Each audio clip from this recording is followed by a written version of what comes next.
คณะผู้แทนสมาชิกสภาแห่งชาติ18 เขตเลือกตั้งในขอบเขตทั่วประเทศได้เคลื่อนไหวเยี่ยมยามและเฮ็ดเวียกอยู่ที่แขวงอุดมไซในระหว่างวันที่21ถึงวันที่22มิถุนายน 2025 นี้บรรดาผู้แทนสมาชิกสภาแห่งชาติ18 เขตเลือกตั้งได้เคลื่อนไหวเยี่ยมยามและสุกยูกโครงการปลูกหัวลูกเดืออยู่ที่บ้านห้วยคุ้มบ้านทินของเมืองไซแขวงอุดมไซนำโดยท่านนางอัมไพวรรอบบุญแพงกรรมการสำรองศูนย์กลางพรรคเลขาธิการสภาแห่งชาติโดยมีท่านคำดีวงล้อมสมาชิกสภาแห่งชาติเขตเลือกตั้งที่4แขวงอุดมไซ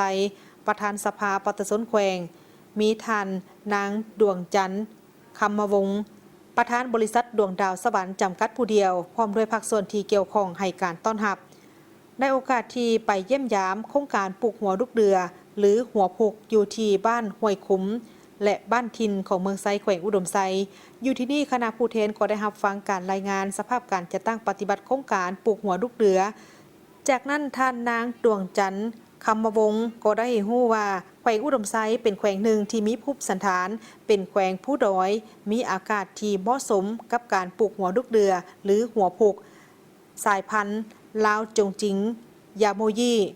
ซึ่งแขวงอุดมไซนี่เป็นแขวงทำอิฐของสาธารณรัฐประชาธิปไตยปฏิสนลาวที่ได้ริเริ่มลงมือจัดตั้งปฏิบัติการปลูกทดลองอยู่ใน3บ้านก็คือบ้านห้วยคุ้มบ้านทินและบ้านนาเลในเนื้อที่ทั้งหมดแมน300 กว่าเฮกตาร์โครงการดังกล่าวนี้โดยแมนบริษัทดวงดาวสวรรค์จำกัดผู้เดียวร่วมกับทางบริษัท The Power of Light ขาเข้าขาออกจำกัดผู้เดียวเป็นเจ้าของโครงการ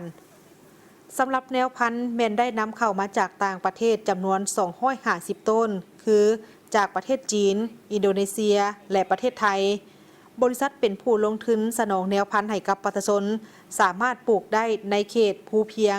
ตามเนินภูห่มต้นไม้ใหญ่และเขตธงเพียง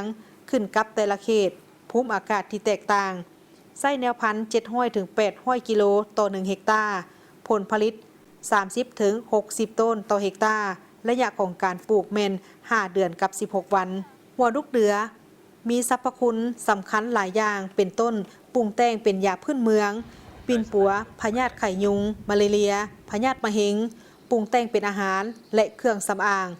ปัตสนที่หับปลูกหัวลูกเดือหรือหัวพุกสายพันธุ์ลาวจงจิงยาโมยีแมนจะปลูกสนองให้กับโรงงานอยู่แขวงอุดมไซและแขวงบ่อแก้ว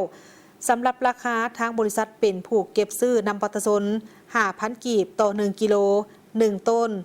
ต่อ5 ล้านกีบหัวดิบดังนั้นการส่งเสริมการปลูกหัวลูกเดือของทางบริษัทจะเป็นการส่งเสริมให้ปัตสนมีเวกเหตุงานทำและมีรายรับพร้อมทั้งเป็นการแก้ไขชีวิตการเป็นอยู่ของปัตสนบรรดาเผ่าให้นับมือนับดีขึ้น